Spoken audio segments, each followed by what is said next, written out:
Hi there, I'm Lauren Baker, and this is a More Than a Number special on 13 Plus. Back in 1999 in Grand Rapids, Michigan, Marc Osborn raped and killed his friend Jessica Ledford, leaving her body in a park. Osborn, who was 17 at the time, learned he would spend the rest of his life behind bars. About 25 years later, a new U.S. Supreme Court ruling said mandatory life sentences for juveniles was unconstitutional. We followed Jessica's family's anguish as the convicted killer could see freedom, and why Marc Osborn says he's a changed man. Even as the years go by. She was everything you could want in a woman. She was smart, she was beautiful, she was intelligent. Robert Homrick says his love for Jessica Ledford remained strong. We would play one guitar and I would play one hand and she would play the other, and we could just do that for hours and just get lost in the music together. The two were engaged in 1999, ready to start their lives together, when the unthinkable happened. I was just lost, blindsided. Ledford was raped and killed at Highland Park in Grand Rapids. The suspect, their then 17-year-old friend, Marc Osborn.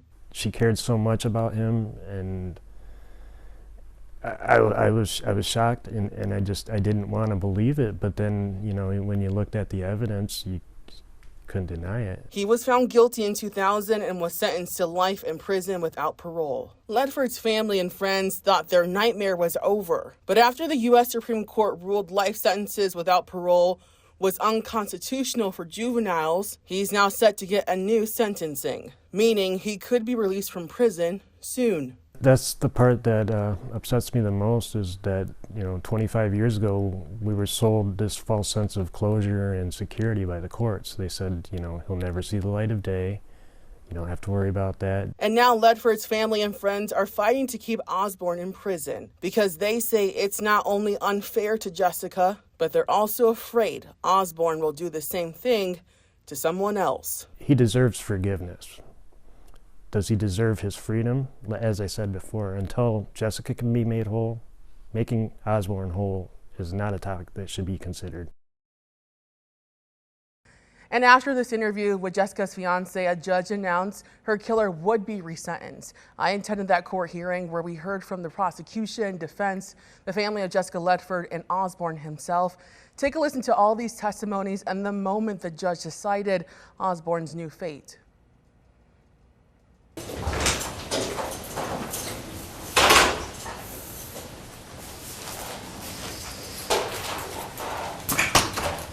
Please be seated.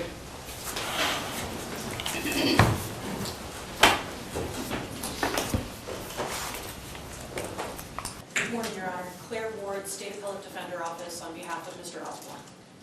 Good morning, Your Honor. Jonathan Sachs, State Appellate Defender Office. Before we start here, I do want to put on the record what I have reviewed in this matter so that that is clear. I have read and reviewed everything report. I've read the prosecutor's sentencing memo. I've read the defendant's sentencing memo and all its attachments. I have read the mitigation report. I've read the psychological report by Dr. Sharon. I've read Dr. Romanowski's Michigan Department of Corrections report. I've looked at all the certificates of completion and evaluations. I've reviewed the re-entry plan, so I'm familiar with all of those things. So it's my understanding, first of all, there are some victim representatives that would like to speak this morning. All right, let's bring them up one at a time, please. Yes, sir. The victim in this matter. My name is Vicki, V-I-C-K-I, Ledford, Buitendyk, L-E-D-F-O-R-D, B-U-I-T-E-N-D-Y-K. I was Jessica's stepmother. All right, anything you'd like to say, ma'am? First, I'd like to thank you for hearing us. This isn't the first time we've had to talk.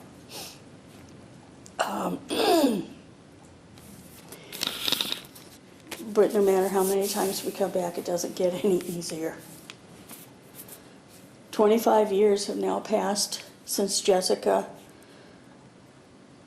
went to live with her Heavenly Father. Mr. Osborn took her from us. During the trial, he was convicted of rape and savagely murdering Jessica. He took her life from us before her life ever truly began.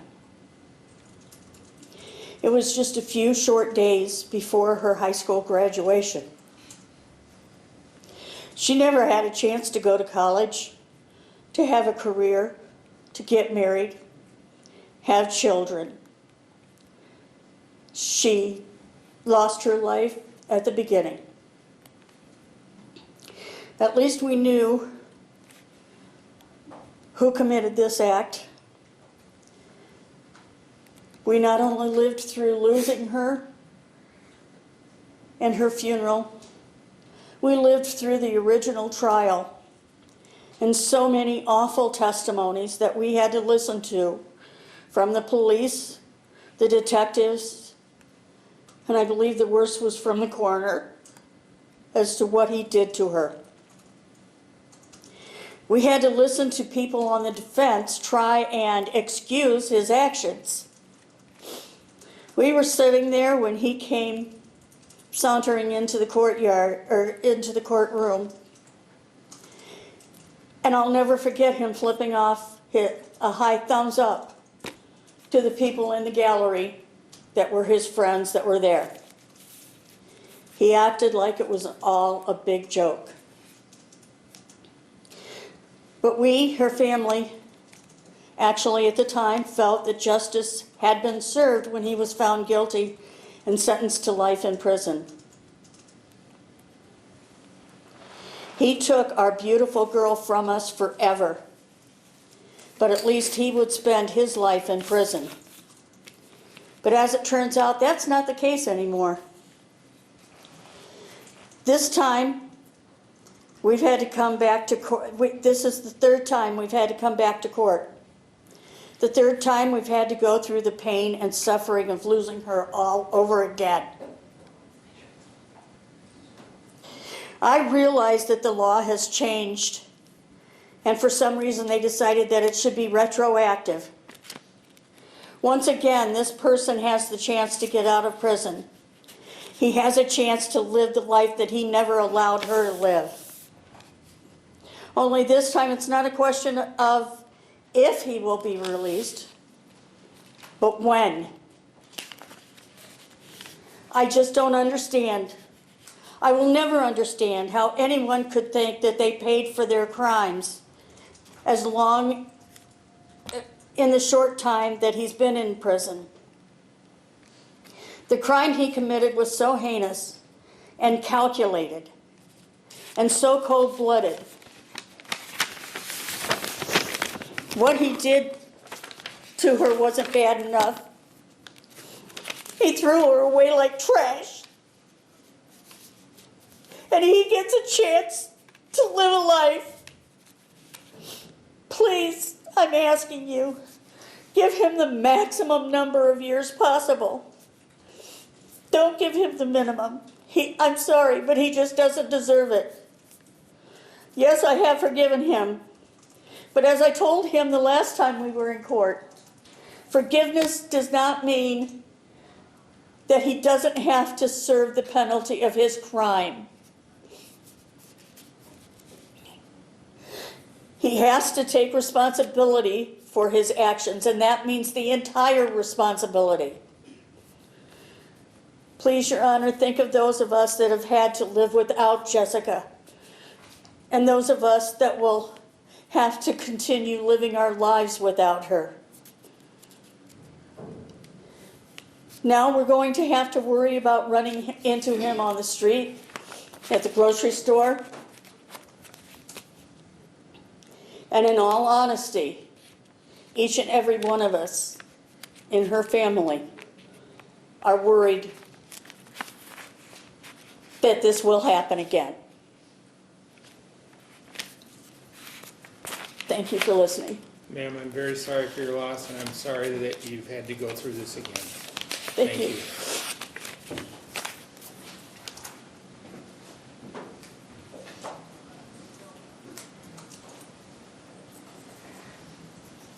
Ship to the victim, please. My name is Katie Butler. I was Jessica's older sister. And if you could spell your full name, please. K-A-T-I-E-B-U-T-L-E-R. Anything you'd like to say, ma'am? I just don't understand. 25 years ago, he got sentenced. He was convicted. She doesn't get to walk free. She gets to stay in the ground. She never got a chance to have her kids, never got a chance to meet any of my kids or any of her nieces and nephews. She didn't get to go to college. She didn't get to have anything. And now we're here again, trying to keep him where he needs to be. I don't care that he's been a good citizen for 10 years in prison. I don't care. My sister's been dead for 25. She's going to be dead forever.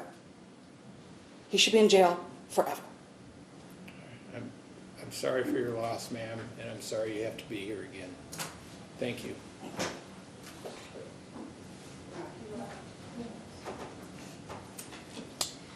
Good morning, sir. Good morning. Again, if you would state your full name and spell it, and then let me know what your relationship was to the victim, please. My name is Robert Homrick, Homrich, and Jessica was my fiance. Sir, before you start, I'm going to need you to speak a little bit louder, okay? Yes, ma'am. Please spell your full name. Homrich. Thank you. All right, go ahead, sir. My name is Robert Homrich, and Jessica Ledford was my fiance. That is, until she was brutally raped and murdered and left lying naked in a ditch in Highland Park at the hands of Marc Osborn on May 22nd, 1999. At that time, Jessica had just graduated high school and she had a bright and promising future to look forward to. She was young, incredibly beautiful, highly intelligent, extremely creative and musically talented, with a magnetic personality that was just bursting with positive energy and potential. It was our common love for music that brought the two of us together. We could easily sit there for hours with each of us playing, using only one hand to play highly complex musical arrangements on a guitar, while the other played that very same guitar with their other hand. And we made beautiful, harmonious music together, both in life and in music. She planned to attend college that fall, and we planned on eventually getting married. Instead, Jessica's body was placed in her final resting place wearing my mother's engagement ring. Now imagine this happened to your fiancé. With the excruciatingly painful contemplation of drafting this letter, a letter I never thought I'd ever have a need to draft, I've arrived at the realization that no combination of words exists within the English language that can accurately or adequately describe the horrors that I and others have been forced to endure as a result of Osborn's reprehensible actions. Since that fateful night, there has been a changing of guard, so to speak. So if you weren't there to experience this tragedy firsthand, there's no way to truly describe the profound impact that it had on not just those who were close to Jessica, but the entire city of Grand Rapids. Nevertheless, I will do my best to try. I suppose I should start by saying that literally thousands attended Jessica's funeral service, and thousands more attended a memorial benefit concert which was held in her name at the Monroe Mall Amphitheater, which is now known as Rosa Parks Circle. I had random strangers approach me in random places like the grocery store just to express their deepest sympathies for my loss, undoubtedly inspired by the countless news stories they saw and read from the local media frenzy that followed Jessica's untimely demise. On the flip side, I also had random strangers approaching me on the streets to accuse me of committing this heinous crime myself. I was subjected to the same interrogations, DNA testing, and lie detector tests as any other suspect in this type of case. And while I do understand the detective's process and their need to rule me out as a suspect, it still only served to pour the proverbial salt on an already hemorrhaging wound buried deep within my soul while I was attempting to navigate my way through the mourning process. Most importantly to the current topic of discussion is that during that same mourning process, Osborn presented a very convincing act of his innocence. That is, until the irrefutable evidence was unearthed that linked him directly to the scene of the crime. I sincerely cannot place enough emphasis on the word act. In the weeks that followed Jessica's violent murder, right up till the damning evidence was unearthed, Osborn audaciously stood beside the countless surviving victims of his crime, including Jessica's mother and myself, pretending to mourn for her loss. He attended candlelight vigils, her funeral, and even her graduation ceremony after committing his crimes. His audacity was so great that he even slept in my home and accepted one of Jessica's guitars as a personal gift from me after she had been murdered. Even his closest friends and families were all fooled by his act. And I fear this court is now falling for the same act that he presented to the rest of us all those years ago. For that matter, the lie detector even fell for his act, as he was able to pass a lie detector test with the help of literature on how to do just that. Literature that was later discovered amongst his personal property by Detective William Nowicki during the criminal investigation. It's all a part of his act.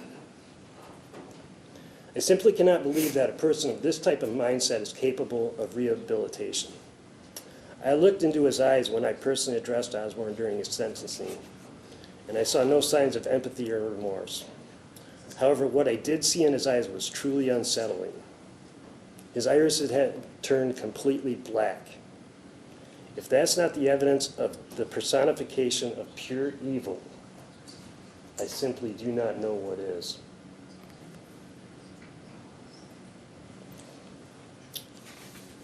I do know for certain I'm not the only person who have observed this change in Osborn's physical appearance.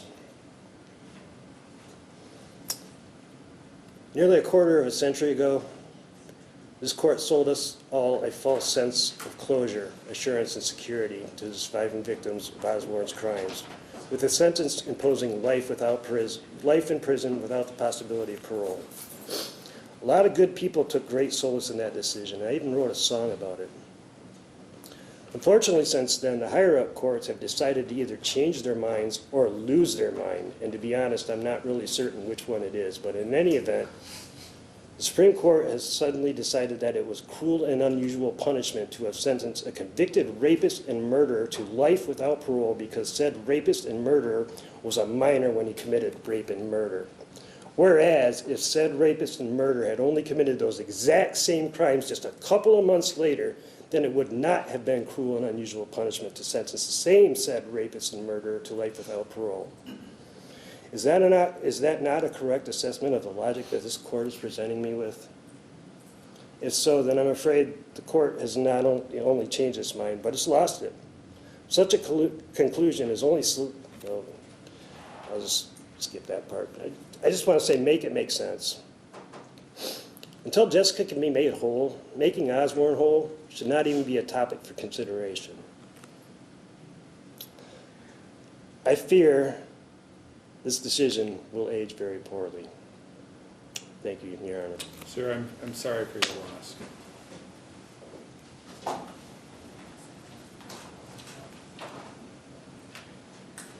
Ma'am, would you like to have a seat at the table when you speak to me?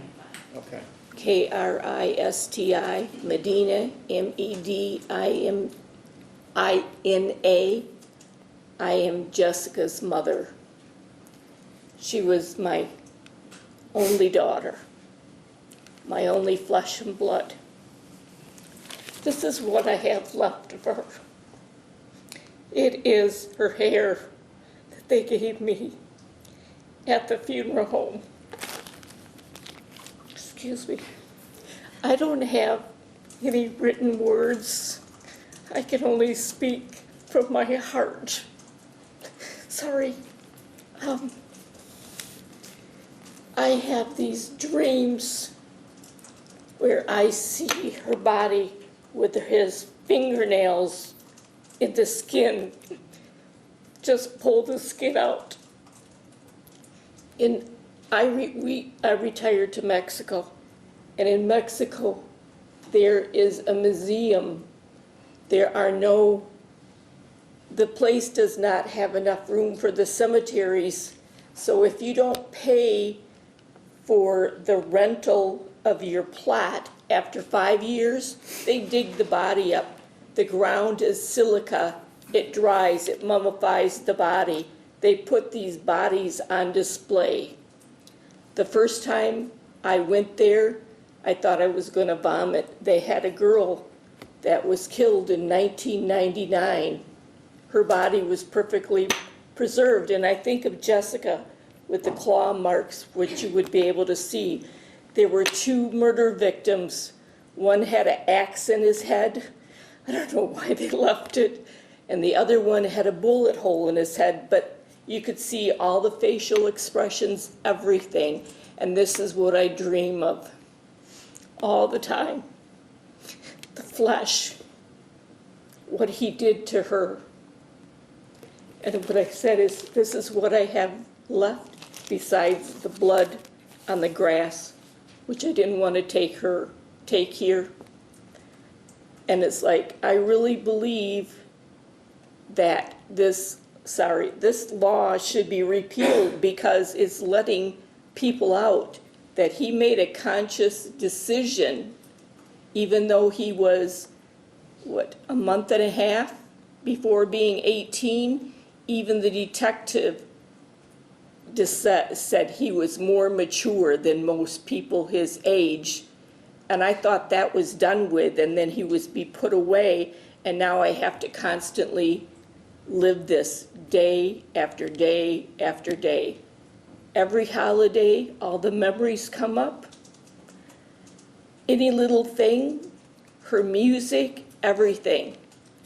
I've given away almost all of her things for the memories of other people because I have her here. But someone who she called her little brother, and in reality, he wasn't. She had a dream that she was covered with scorpions, and every scorpion had his face, had Marc's face. And as I live in Mexico, I found out that scorpions are not like a bee. A bee stings someone, they die. A scorpion stings someone, they don't die. They can keep stinging, they can keep killing. And I believe that's what's going to happen if you release them. So please, do whatever you need to do. I would like this law repealed as well. So thank you, Judge, for your consideration. Thank you, ma'am. Again, I'm very sorry for your loss. I'm sorry you have to be here again. Thank you. Good morning, ma'am. Good morning. And would you state your full name, spell it, and let me know what your relationship is to the victim, please? My name is Janene Pruss. It's Janene, Pruss, Pruss, as in Sam. I'm the oldest sister, Big Kahuna, firstborn. I want to talk about the last 10 minutes of my sister's life and what she went through. I want to talk about being raped and the pain of that. The pain of it. To violate her when she said no, no. I want to talk about being assaulted, stabbed, beaten, left there. That was an adult thing to do, wasn't it? A rape. Force somebody. Can you imagine what that had to feel like? Can you imagine the pain of that? The pain of it. I want to talk about being stabbed in the back, Mark. How much pain that had to be. The pain of it. We all fear death. And I think most of us fear dying in pain. And she died in pain. It takes 3 minutes to 5 minutes to manually strangle somebody while you're on top of them and having their hands try to get their hands off. That was the last 10 minutes of my sister's life. And he gets to go out and have a merry life. Get out, get married, maybe have kids, be out of prison. And we, as a family here, are just stuck. We can't get past it. We have nightmares and dreams and, every woman's nightmare. A few years ago, or about a year ago, I don't know if anybody TikToks, but we all TikTok here. And on TikTok, there was a statement that went across. If you, as a woman, was alone in the woods, what would you choose, a bear or a man, to be alone in the woods with? 99% of the women said the bear. What does that say about our society? What does that say about the men in this country, the men here in this courtroom, when women would choose an animal over a bear? Now, you know what I thought? I thought, instead of being alone in the woods, it's alone in a park. That's what it is. There's your monster. Everything women have gone through, every fight that we have done, happened to my sister. Every worst nightmare you can think of as a woman, this kid did. And it was a very adult thing to do. No empathy. He killed her with his bare hands. You know, Ed Kemper, you know who that is? Said once you kill somebody, you never go back. You are never the same person. And, you know, I can't worry about other girls and other women here because you're going to let him out or if he gets out. But I'm telling you, you're going to be right back here. He has a taste for it. He knows how to do it. He used his strength as an adult to do it. And he really didn't care afterwards. If my 17-year-old son murdered a girl, he would be all like jacked up. Like, oh, Mom, I did something wrong. He didn't do that. He did not do that. He was old enough to rape her.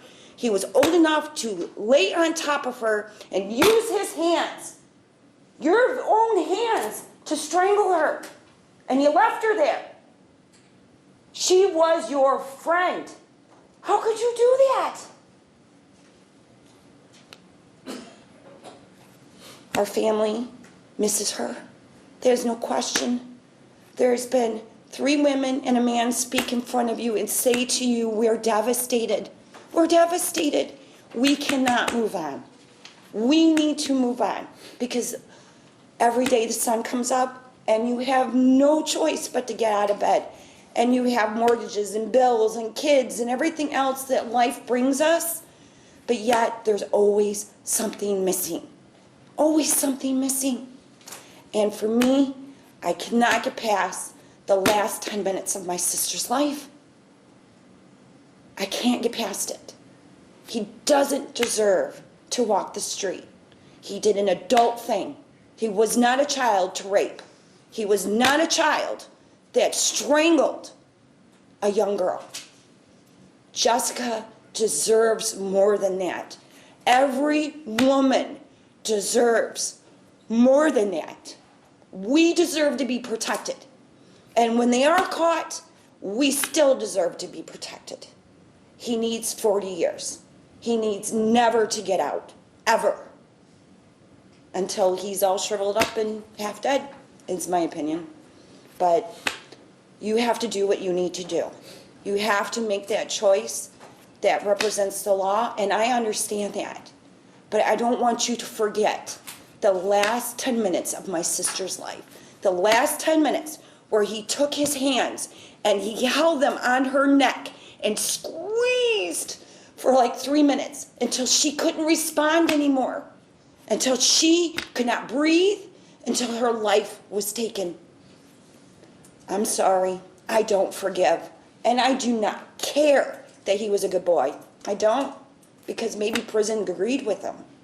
And maybe that's where he should stay, to continue to be a good boy, to continue to find God. Because obviously you already came from that, and that really worked, didn't it? So that's what I have to say about her. All right, thank you, ma'am, and I'm sorry for your loss, and I'm sorry you had to come back again today.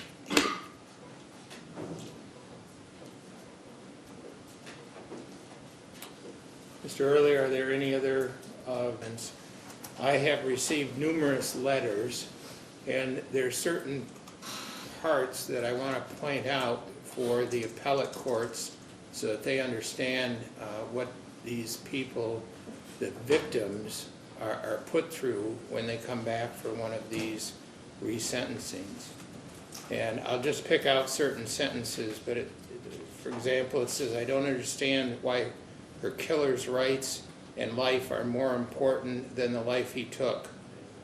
Our family was relieved to put this nightmare behind us when Osborn was convicted and sentenced in December of 1999. We were able to heal. We thought justice was served. We were so wrong. No matter how much of a model prisoner Osborn has been, the fact remains that Jessica remains dead. Why do the rights and life of Jessica's killer mean more than her life? This is the third time we've had to come back to court. The third time we've had to go through the pain and suffering of losing her all over again.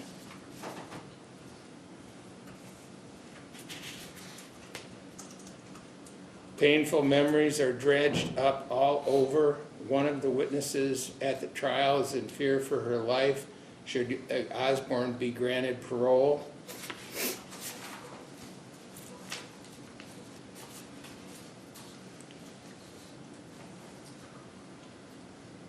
The court's greatest failing with regards to this particular case occurred a quarter of a century ago when this court sold a false sense of closure, assurance, and security to the surviving victims of Osborn's crime when imposing a sentence of life in prison without the possibility of parole. A lot of good people took solace in that decision. The court fails to recognize Osborn's true victims.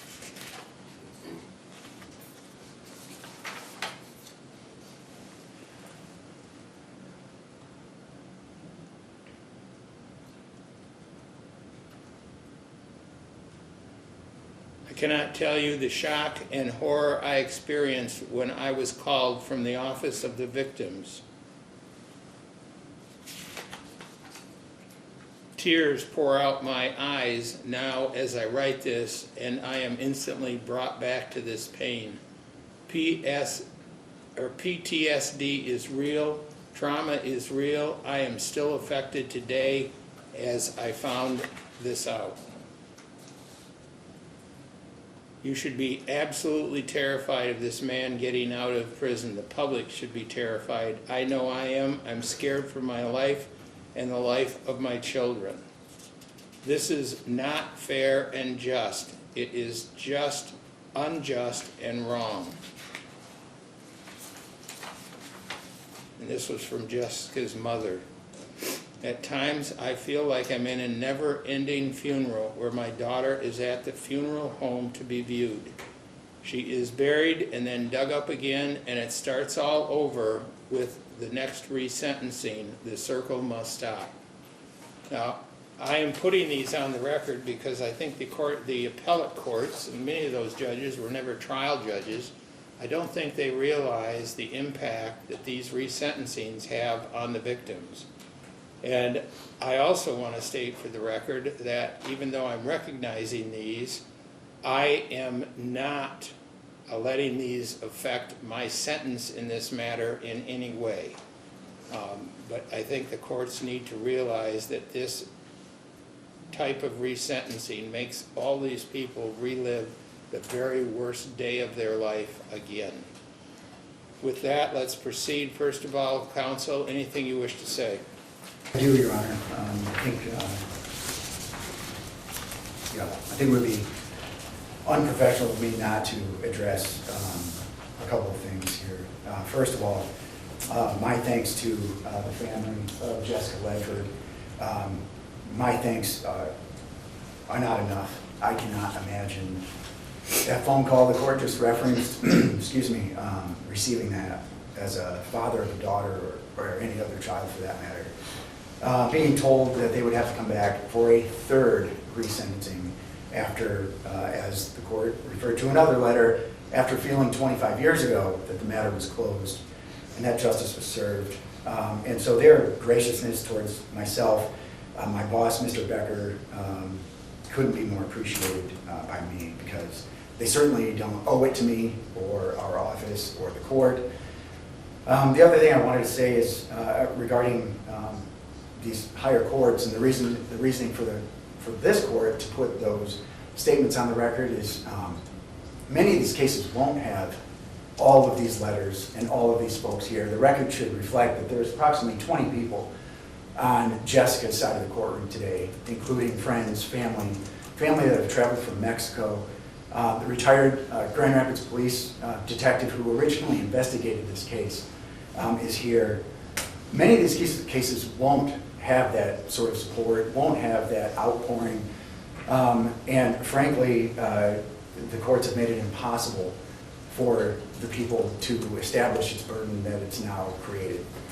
As I've had to explain to the family, and you know, if I were them, I may not understand it, I may not care to understand it either.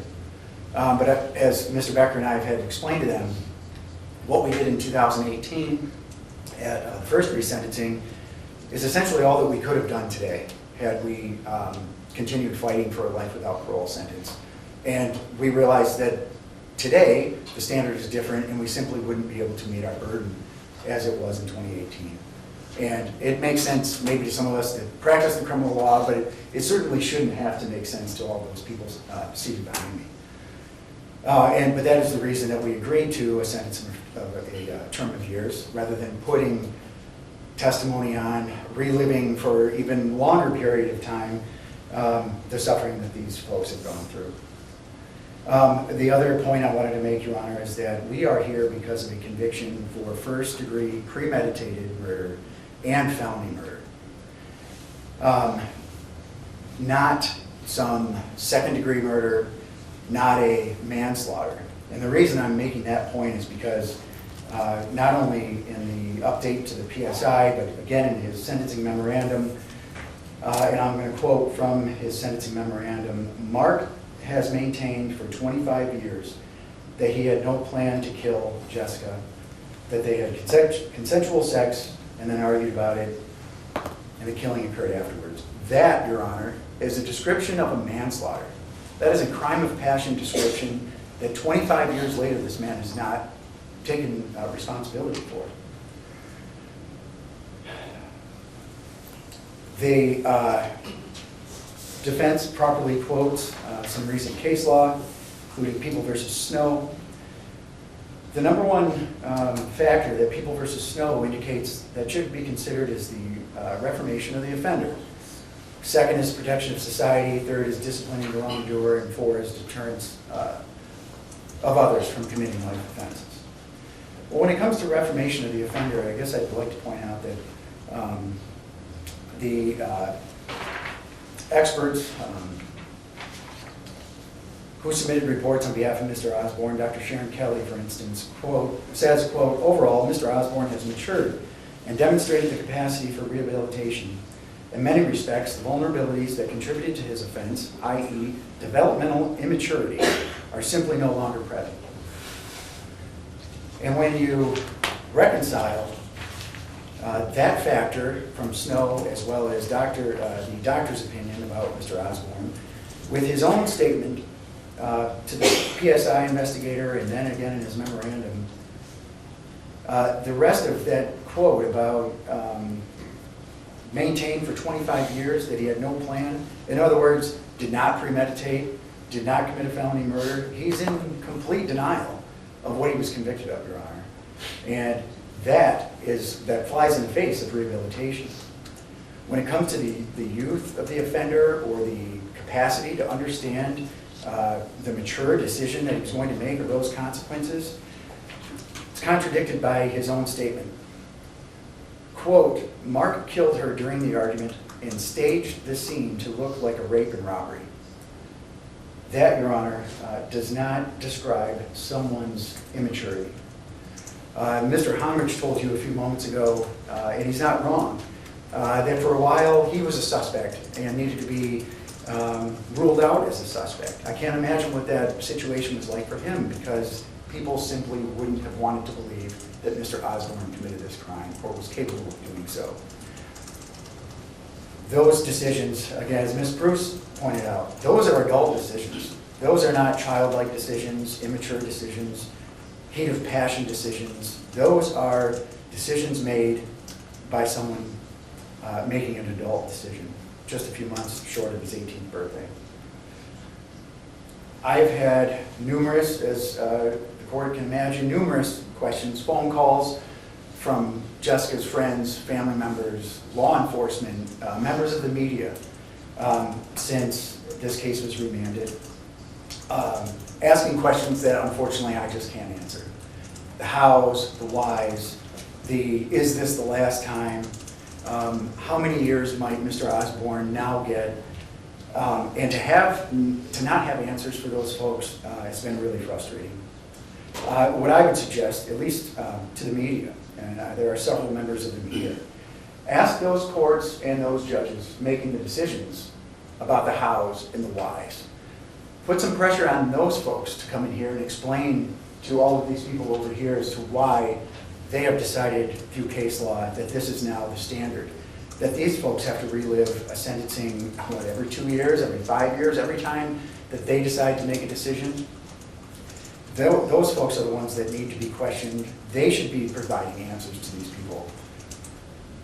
Ask them why the Taylor factors, for instance, do not include how a victim's family is processing all of this, how it affects the community that the victim lived in, the legacy that the victim could have had and didn't have an opportunity to have. All of those questions are fair for these justices that are making this decision, and those questions should be asked.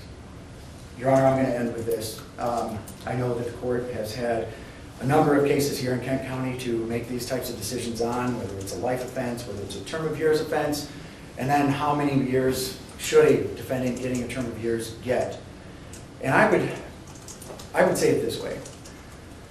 If the number is somewhere between 25 and 40 years, and the court obviously needs to look at each defendant and each defendant's crime and each defendant's rehabilitation and contributions while in prison. If 25 obviously is the minimum and 40 is the maximum, I think of it like this. It should be a no-brainer when a judge in this circuit is reviewing a case for a term of years, if it's going to give less than 40 years. It should be a no-brainer to be able to say, well, these are the facts, these are the circumstances, this is the law I now need to apply. To give less than 40 years should be something that everyone can sleep with because it's just so obvious. And so the people are asking on behalf of Jessica Ledford and her family and her friends and the community, frankly, that this court impose the minimum term of 40 years. All right, thank you. Counsel, your argument?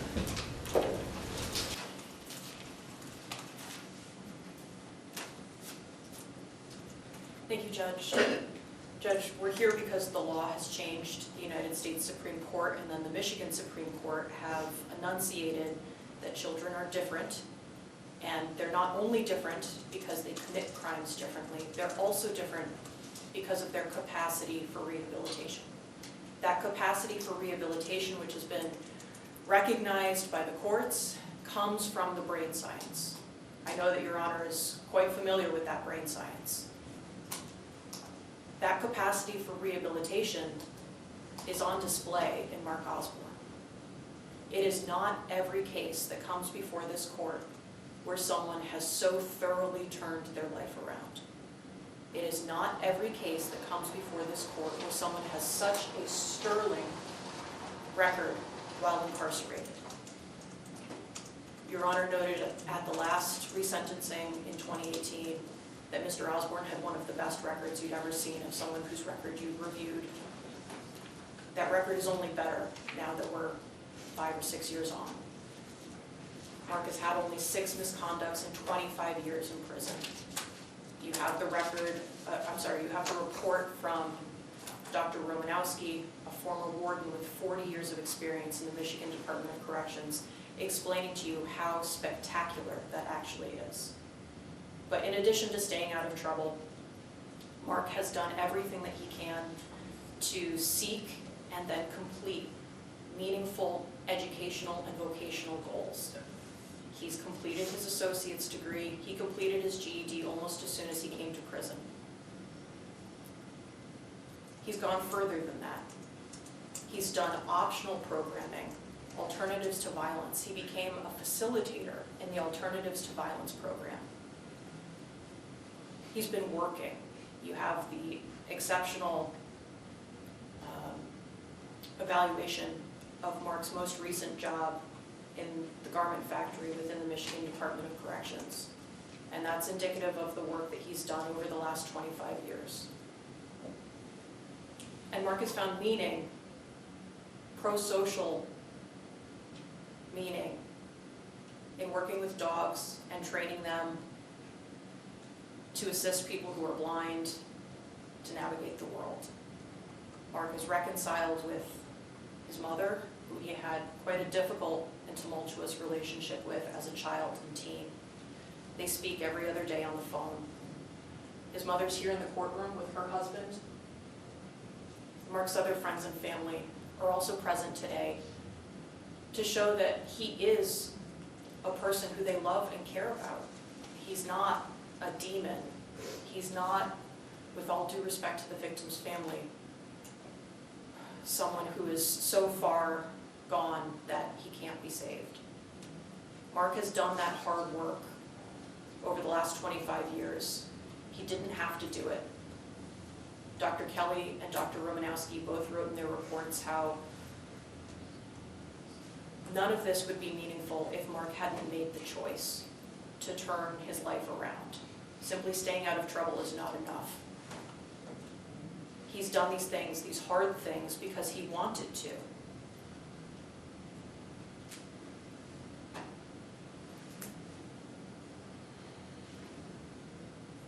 With due respect to the prosecutor and the victim's family, Marc has taken responsibility for this crime. Marc has been very clear that he murdered Jessica. That is absolutely undisputed. He told the truth.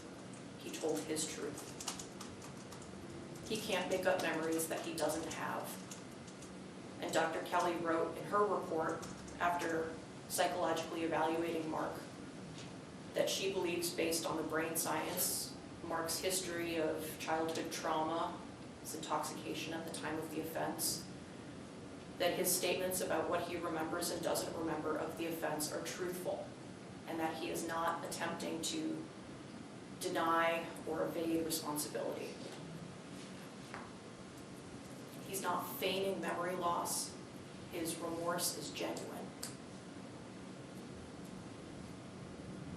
We've heard from the victim's family members that they are afraid of Marc. And I am very sorry for that fear. But Marc is not someone that this court or the community needs to be frightened of. He's a person who's shown over the last 25 years that he is a safe person, that he is a person who will not reoffend when he leaves prison. If we want people to do the hard work of rehabilitating themselves in prison, we need to recognize it when they do. We need to give them the opportunity to return home. The law says that that's true, but it's also true on a moral level.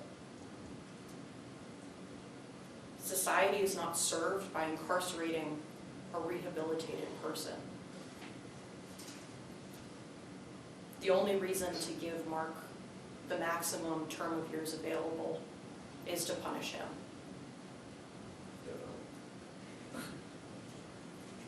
This was a terrible crime, but 40 years would not be proportionate to this offense and this offender. Marc deserves a sentence less than 40. Thank you, Judge. All right, thank you. Sir, is there anything you wish to say before I impose sentence? Yes, Your Honor.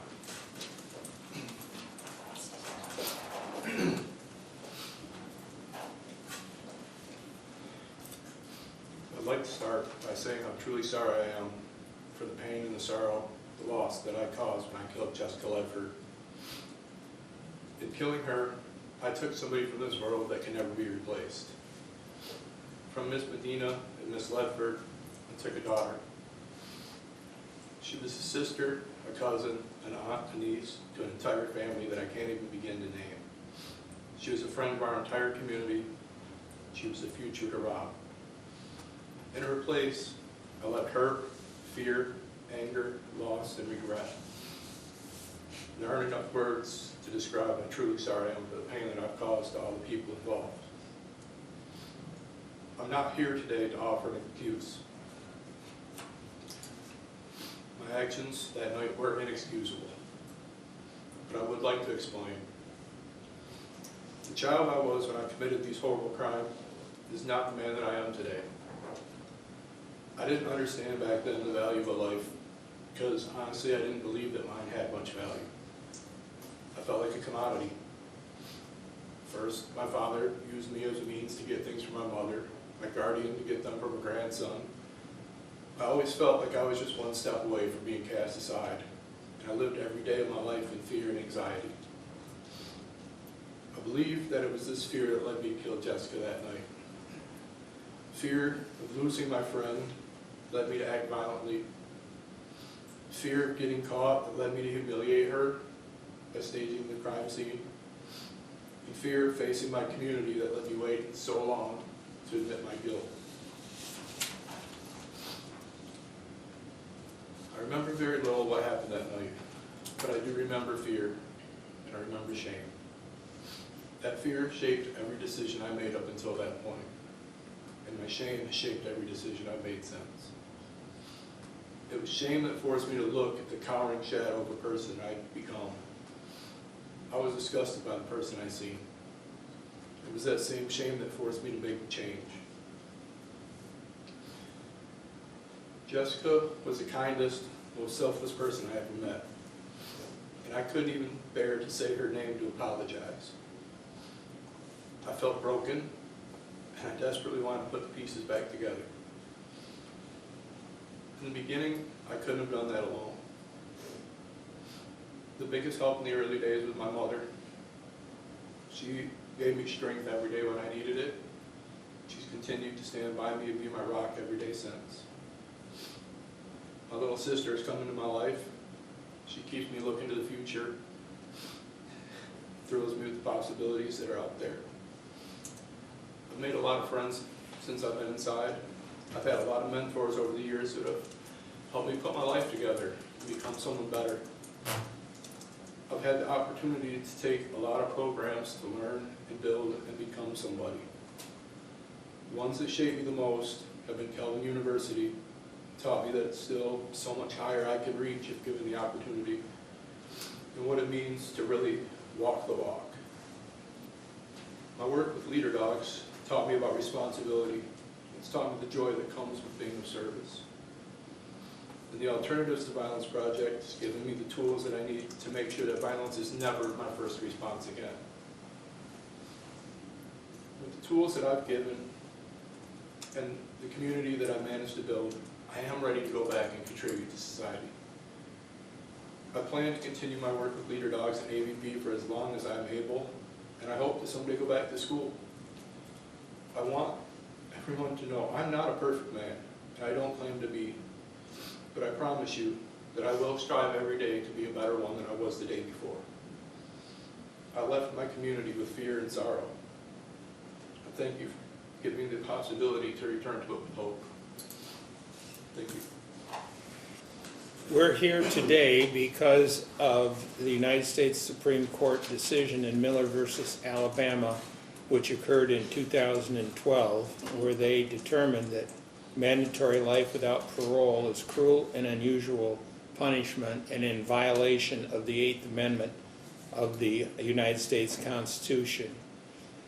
In large part, that opinion was based on research done about the brain, such as by Dr. Keating, who's a leading authority, who's from the University of Michigan, who articulates how the prefrontal cortex of the brain is not fully developed until someone is in their mid-20s. And the prefrontal cortex is what influences decisions that are made. And that is some of the basis that the Supreme Court found that you can't put people under age 18 in prison for life, even though they may have committed heinous crimes. The Michigan, there are a number of federal cases that have gone after that, including Montgomery versus Louisiana. Then the Michigan State, or the Michigan Supreme Court has promulgated a number of rules that deal with this and deal with resentencing. I'm familiar with People versus Melbourne and People versus Sternhouse. I'm aware that I have to impose a proportional and reasonable sentence. I'm very aware of People versus Snow that talks about 4 basic things: that sentencing should reflect the reformation of the offender, protection of society, disciplining of the offender or punishment, and then also deterrence. The facts of this case are very gruesome.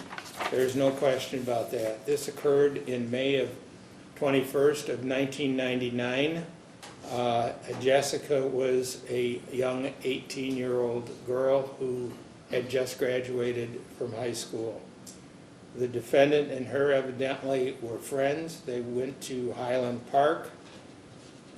There, Jessica was murdered. She was stabbed multiple times. She was strangled.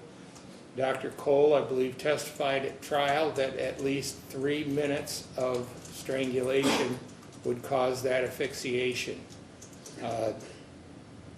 There was certainly time for the defendant to rethink what he was doing, and there was no reason to stab her that we're aware of, and no reason to continue to stab her, and then no reason to strangle her. She was found with her clothes ripped off and removed, half naked. There was blunt force trauma, bruises, scrapes, and lacerations in other areas of the body. Her purse and contents were strewed about. There was about $140 that was taken, and the DNA rape kit tested positive. This was a gruesome murder that you had sufficient time to stop. There is no justification, there is no excuse, there is no reason for this. Sir, you brutally murdered this innocent young lady that had her whole life ahead of her.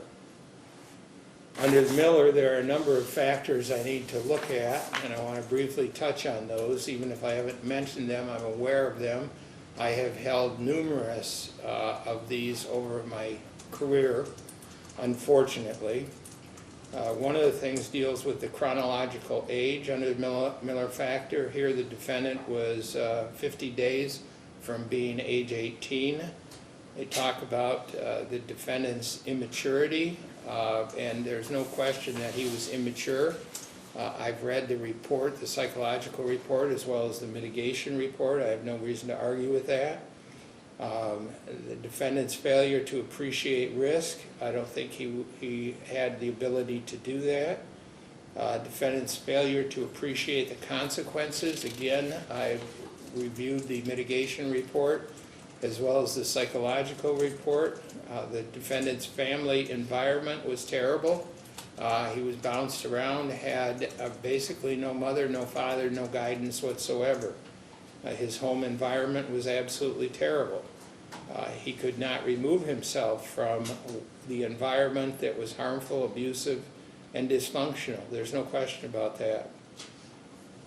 Another thing to think of is the circumstances of the homicide, and I've gone over that. The extent of the defendant's participation, he was the only one involved in that. Then some of the other Miller factors involve his record. As a juvenile, he had an assault and battery, a unlawful driving away of an automobile, and a carrying a concealed knife. As an adult, even though he was only as young as he was, had a possession of marijuana, a possession of a switchblade, and an open container in a motor vehicle.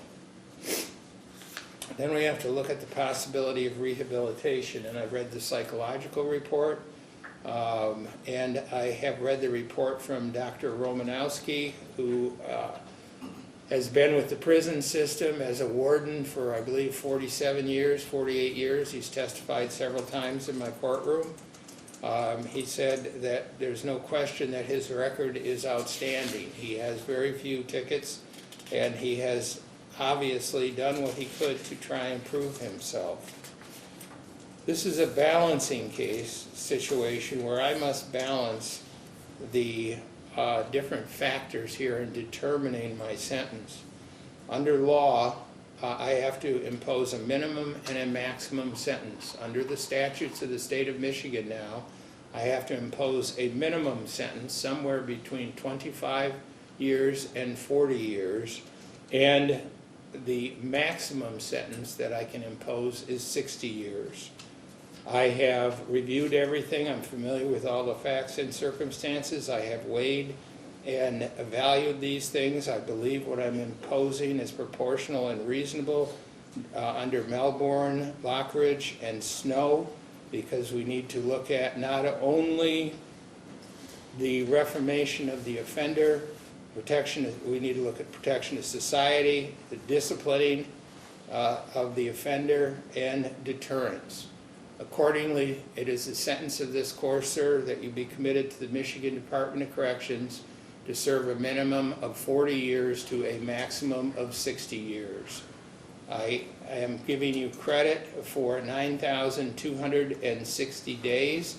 There's $68 in state costs, $130 in crime victim assessment. I'm required to impose those. Accordingly, this is the final sentence of the court. We spoke with Jessica's stepmother after the sentencing to hear how she felt about the decision. Take a listen. Vicki, Vicki, Buitendyk, B as in Bravo, Uitendyk. And you're Jessica's stepmother. Yes, I am. And we heard everything you had to say. I mean, what is your reaction to the sentence that came down? I'm thankful that it's the maximum, but it doesn't really ease the fact that, you know, he's in 15 years. If he has the minimum of that, he can still get out in 15 years. I don't think that's fair. You know, listening to everything, his college, his GED, his this, his that, I'm not trying to say that prison's good by any means, but so far he's had a better life than Jessica did. And that's not fair. That's not fair. And kind of talk about the toll of this resentencing. This is the third time. This is the third time. I mean, and every time we come back, we get more and more. It just feels like it won't end at all. That's what it feels like, is it's just not going to end. Travis there had talked about hoping that the higher courts kind of hear what's going on. Exactly. And to be honest, I hope it happens before he gets out, because then maybe they can reverse this and go back with the original sentence. But somehow I don't think so. So just wrapping up your reaction, hearing 15 more years, it's something, but you know. Exactly. It's something, but not what we were promised. And real quick, can you kind of talk about the importance of all these family members coming here today? You guys have done this 3 times. Yes, we have. Jessica had a very extended family, and like Rob, her fiancé, had said, she had the whole city behind her. When this happened back in '99, you'd be amazed at how many people, when they find out who my daughter was, they knew. I mean, they from the TV, and she captured their hearts. And with this, you know, still being a potential 15 years, is the fight over, or are you guys going to continue? Well, I understand when there's a parole hearing that we can attend that, and I intend to be there. Thank you, Vicki. Appreciate it. And as you just heard, Osborn will have another chance to get out of prison in 15 years. He's 42 years old right now. If a Michigan Department of Corrections parole board deems him appropriate for release, he could be out of prison before his 60th birthday. At 13 on Your Side, we honor all victims of crime who have died through our More Than a Number initiative. Scan this QR code with your phone. It will take you to our website. There you can tell us how you're remembering your loved one. You'll also find resources to help your family move forward. Thanks for watching.